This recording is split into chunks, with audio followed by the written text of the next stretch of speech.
Ayo dimulai dari sekarang. Ya, assalamualaikum warahmatullahi wabarakatuh. Waalaikumsalam warahmatullahi wabarakatuh. Ya, selamat siang. Apa kabar semuanya? Baik, Alhamdulillah luar biasa. Ya, jadi itu jinayat dan hikmah. Hikmahnya.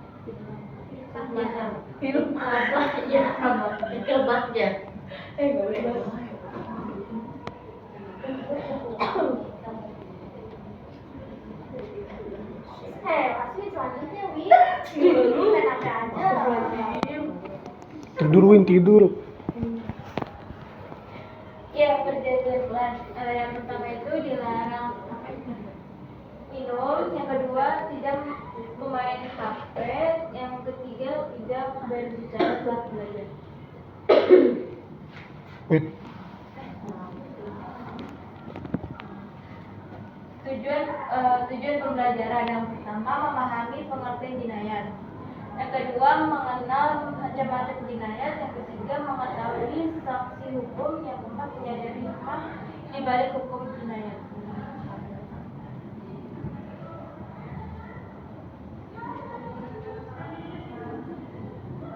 Peta konsep.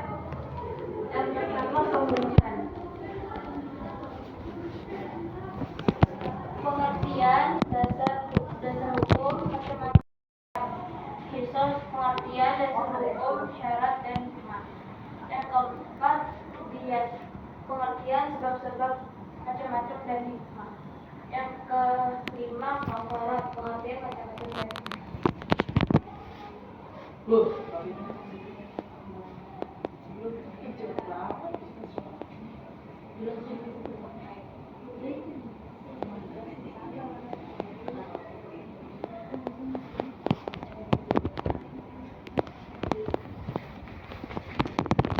Pertama pengertian pembunuhan. Jinayat merupakan cabang hukum pidana Islam yang mengatur tentang tindak pidana dan sanksi hukumnya berdasarkan syariat. Secara etimologis, kata jinayat berasal dari bahasa Arab jana, yang bermakna melakukan kejahatan atau perbuatan dosa. Dalam konteks hukum, jinayat mencakup berbagai perbuatan yang dilarang dan merugikan individu maupun masyarakat, seperti pembunuhan, penganiayaan, pencederaan, dan tindakan kekerasan fisik yang melanggar hukum.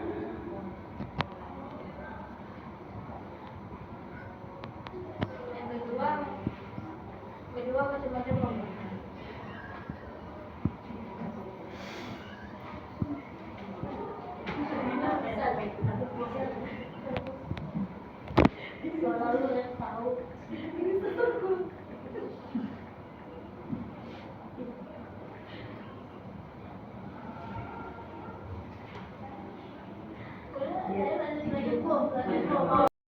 Wala taqtulun nafsal lati harramallahi illa bil haqq wa man qutila mazluman faqad ja'alna liwalihi sultanan fala yusrif fil qatli innahu kana mansura. Dan janganlah kamu membunuh orang yang diharamkan Allah membunuhnya, kecuali dengan suatu alasan yang benar. Dan barang siapa dibunuh secara zalim, maka sungguh kami telah memberi kekuasaan pada walinya. Tetapi janganlah walinya itu melampaui batas dalam pembunuhan. Sesungguhnya dia adalah orang yang mendapat pertolongan.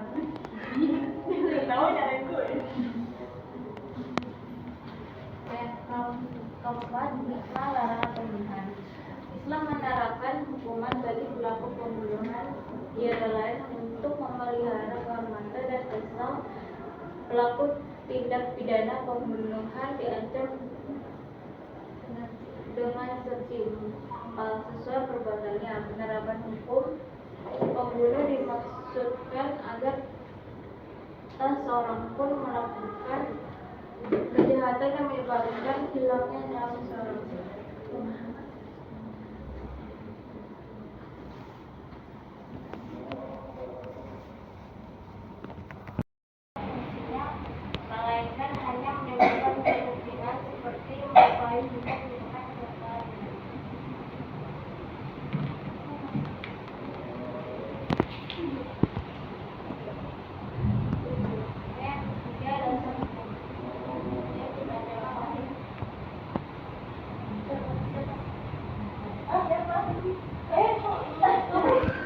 Nggak boleh.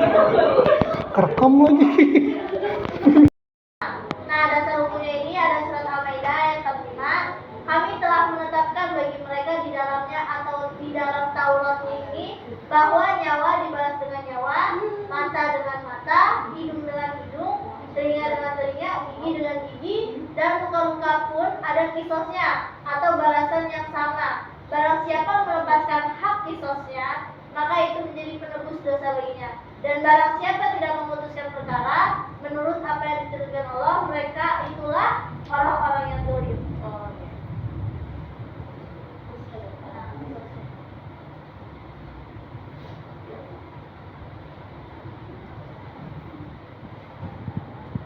Yang ketiga, pengertian kisos. Itu berasal dari kata sosok yang artinya mematok, atau berasal dari kata ikso yang artinya mengikuti, yakni mengikuti perbuatan si penjahat sebagai pembalasan atas perbuatannya. Menurut cara, kisos adalah hukuman balasan yang seimbang bagi pelaku pembunuhan maupun perusakan atau penghilangan fungsi anggota tubuh orang lain yang dilakukan. Bodo amat ah.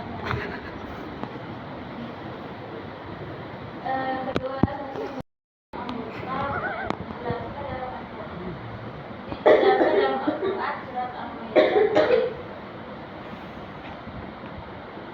Ya, mungkin dibacakan oleh Siapa? Lu lagi.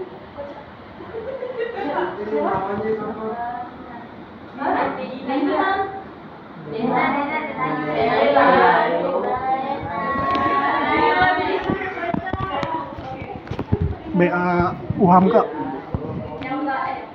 Ini ada pengertian berasal dari kata kosos yang artinya memotong, atau berasal dari kata ikso yang artinya mengikuti, yakni mengikuti perbuatan si penjahat sebagai balasan atas perbuatannya.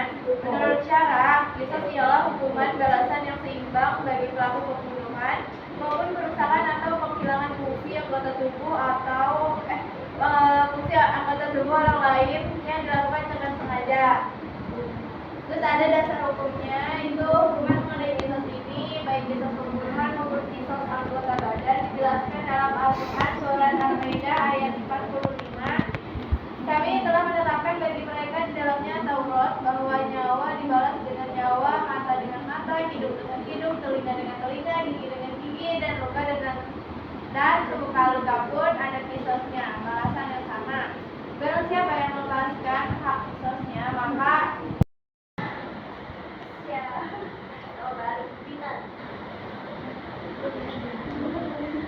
kemudian syarat kisos adalah sebagai berikut. Yang pertama, orang yang terbunuh terpelihara darahnya atau orang yang benar-benar baik. Yang kedua, pembunuh sudah balik dan bakal. Yang ketiga, pembunuh bukan orang tua dari terbunuh.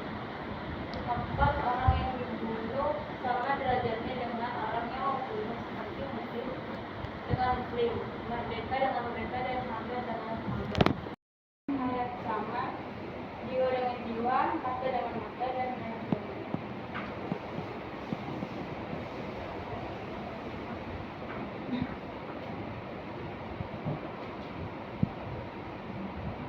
Hikmah kisos. Hikmah yang dapat dipetik bahwa Islam menerapkan hukuman yang sangat menjaga serta menjaga kehormatan dan keselamatan jiwa manusia. Pelaku perbuatan pembunuhan yang terkena kisos baik terkait pada al-jinayat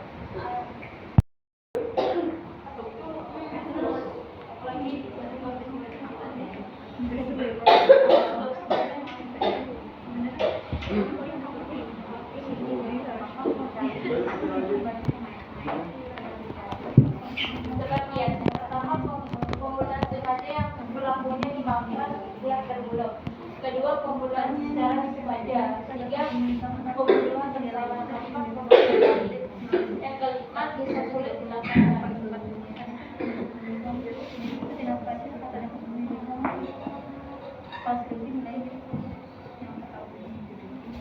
Macam diet dibagi dua. Pertama Mugalaza dan Muhammad.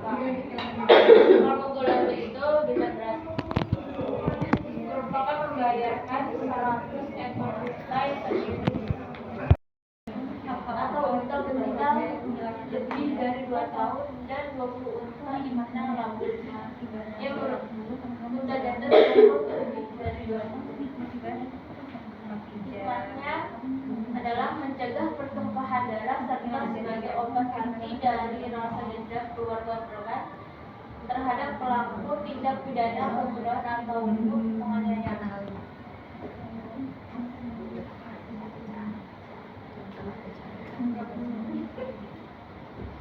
Selanjutnya pengertian kafarat diambil dari kafarah yang artinya menutup dosa atau pelanggaran yang dilakukan.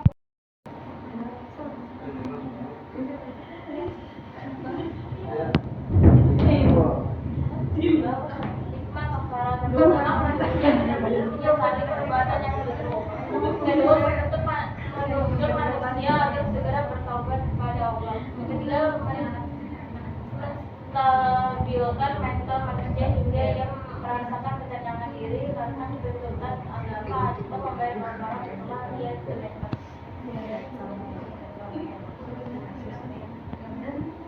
Terima kasih. Udah kasih tahu pembelajaran berikutnya apa materinya.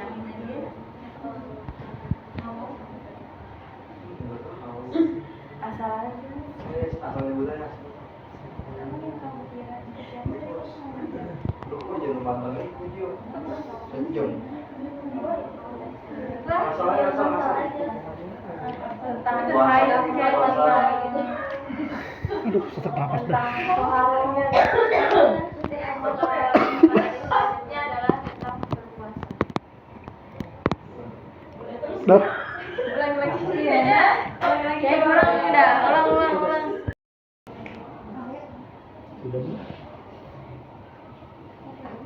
Ya, untuk materi selanjutnya adalah tentang berpuasa.